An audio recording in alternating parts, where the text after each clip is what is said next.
Meyer Activewear on the home of the Reds, 700 WLW. Lance, you were in mid-stroke when the computer glitched. Finish your question with a Hall of Famer. I think you make a fantastic point, Joe. It's so many fans think there's a carryover, but it's not 91, and today would be win number 92. You're back to ground zero. Well, and that's what's difficult for a lot of people to, associate with. The fact is that all the effort that went in last year doesn't mean anything this year. And you know what? Who helped me with that was Johnny Bench. Johnny won the MVP in 70, and then he had an off year 71, then he won again in 72.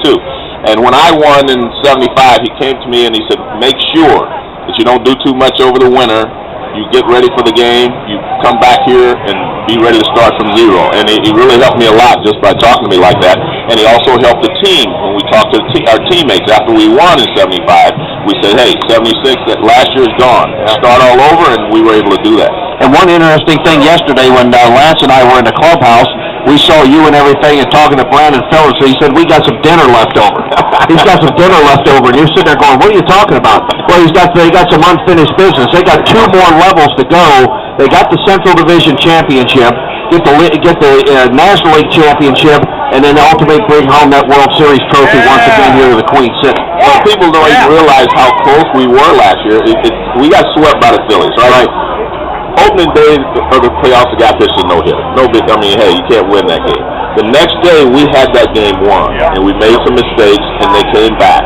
If we would have won that game, coming home 1-1, coming home makes a big difference. People may not realize how close we were last year. So I think the players realized that this spring, and knowing how close they were, knowing all we have to do is push a little harder, get ourselves a little better prepared than we were, last year. And again, these guys have had 1 year of maturity to go through all this stuff. And I have to tell you, I think that people know how excited I am about this team, because the thing that makes, and I've said it 100, and Dusty doesn't like that moniker, but I think he is a player's manager. He's loyal to his players, and I think the players are loyal to him. Yeah. And it's that old saying I used to tell people all the time, I didn't think of Sparky Anderson as my manager. It was like family, and I'll do more for my family than I will a manager. And I have to think that Dusty brings that kind of, to the clubhouse. These guys know that he's on their side. Now, lastly, do you work with Brandon Phillips?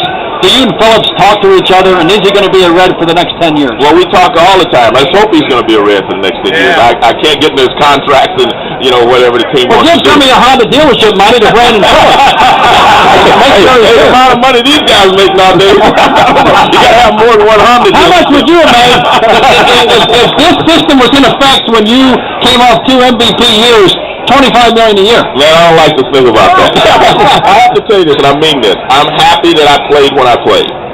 Forgetting the money, forgetting everything else, because I didn't play the game for money.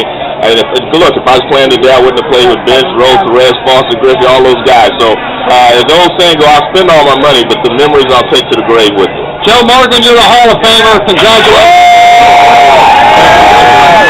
You're a Great American. Let's continue with more. And Lance, get us out of this. There's Chief of Police Tom Strikers here with a warrant for Segman Dennis. Really, it's your Tri-State Chevy Dealers Cincinnati Reds Opening Day 2011, live from Great American Ballpark, the service of Callaway Cleaning and Meyer Activewear.